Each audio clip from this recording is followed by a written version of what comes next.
ఆధ్యాత్మిక సేవకురాలు శారదా చలపతి నివాసంలో మాఘమాసం సందర్భంగా పుష్పయాగం నిర్వహించారు. స్థానిక గంగనమ్మపేట బస్టాండ్ అవుట్ గేట్ ఎదురుగా గల ప్యారిస్ గృహ సముదాయంలో ఆధ్యాత్మిక సేవకురాలు శారదా చలపతి నివాసంలో శనివారం పుష్పయాగం చేశారు. మాఘమాసం సందర్భంగా చేపట్టిన ఈ కార్యక్రమంలో సూర్యుడికి ఆదిత్య హృదయ పారాయణ, ఆఢ్యాలు, అమ్మవారికి శ్రీ సూక్త, పురుష సూక్త విధానాలతో అభిషేకాలు చేశారు.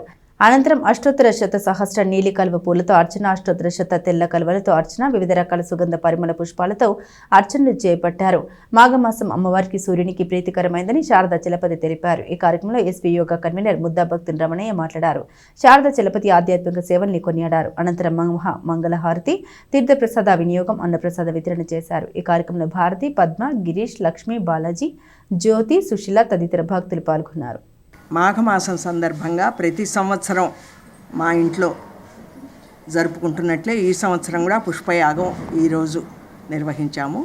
రేపు పౌర్ణమి, సముద్ర స్నానాలు అందరూ వెళ్తారని ఈరోజు దీన్ని ఎంచుకున్నాం. మేము మాఘమాస ప్రత్యేకతల్లా ఇందుట్లో ప్రతిరోజు పర్వదినమే.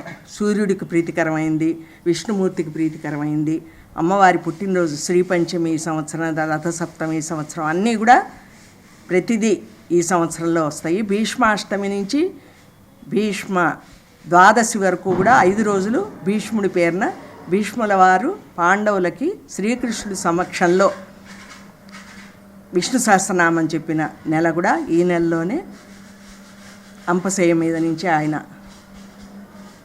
చెప్పారు పాండవులకి. కాబట్టి ఈ మాసానికి ఉన్న ప్రత్యేకతని పురస్కరించుకుని ప్రతి సంవత్సరం కూడా మా ఇంట్లో ఈరోజు మేము ఈ లక్ష పుష్పార్చన కానీ లేకపోతే పుష్పయాగం కానీ ఇలా నిర్వహిస్తూ ఉంటాం. ఈ సంవత్సరం ప్రత్యేకంగా కలువ పూలు దొరకటం అమ్మవారికి చాలా ఇష్టము. ఎక్కువ భాగం కలువ పూలు దొరికినాయి. నీలి కలువ, తెల్ల కలువ, ఇంకా గులాబీ పూలు, చామంతి పూలు, రకరకాల సుగంధభరిత పుష్పాల పూలన్నీ కూడా మేము పూజ చేసాము. వాళ్ళందరం సామూహికంగా కూర్చొని ఉదయం నుంచి అర్చనలు, అభిషేకాలన్నీ నిర్వహించాము.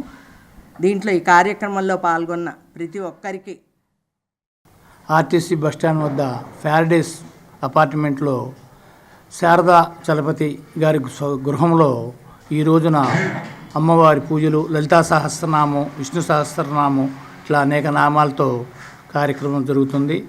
శారద గారు 20 సంవత్సరాలు, గత 20 సంవత్సరాల నుంచి ఎక్కడ గుళ్ళు ఉంటే అక్కడ గుళ్ళోకి వెళ్ళటము, ఇళ్లలో ఎవరైనా పిలిస్తే వీళ్ళకి వెళ్ళటము, ఇట్లా ఈ పూజలు చేస్తూ ఆమె సేవలు చాలా అమోహము. మరి ఇలాంటి పూజల్ని ఆమె మనము తీసుకొని ఆదర్శంగా తీసుకొని మనం కూడా ప్రతినిత్యము గుడికి వెళ్ళటము, చేయటము ఇవన్నీ కూడా చేయాలి.